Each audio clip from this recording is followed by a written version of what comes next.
All right, so if you have chosen option 3, that is a public service announcement or a PSA.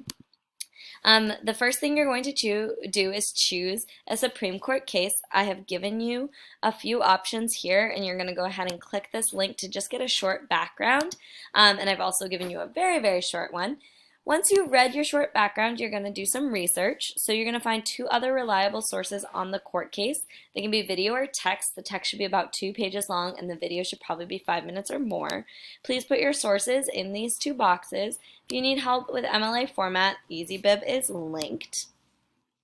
After reading about your 2 sources, summarize the court case, 3 to 5 sentences, explaining like who's involved, what happens, and then the outcome, and then if you agree or disagree with the decision of the outcome. I would then like you to give me 4 reasons why you agree or disagree with the decision. One of the reasons, or a few of the reasons, could even be the impact of the decision, why they are solutions, why they are or aren't solutions to the problem. Then you're going to go ahead and create a hook or a thesis in step 3. So the thesis should be why you think, like where you stand around this court case, and then the hook should be the reason why the people should know about this court case. So if I was going to do Plessy versus Ferguson, my thesis would be an example. In Plessy versus Ferguson, the Supreme Court decided that segregation was legal. I believe this is a gross example of racism and is morally wrong. And then the hook would be systematic racism affects everyone in the United States. This law was an example of legalized white supremacy. So then you're going to create a PSA. So a PSA can be 1 to 2 minutes long. Or a visual. Convince us it is a court case everyone should know about. State your position on to the court case and suggest why people should care about it today.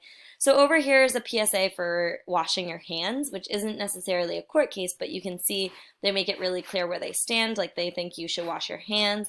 They make it very clear that this is a problem, how they stand on it, and they have like a visual that shows you like, oh, it's on everything, and so it must be a pretty big problem.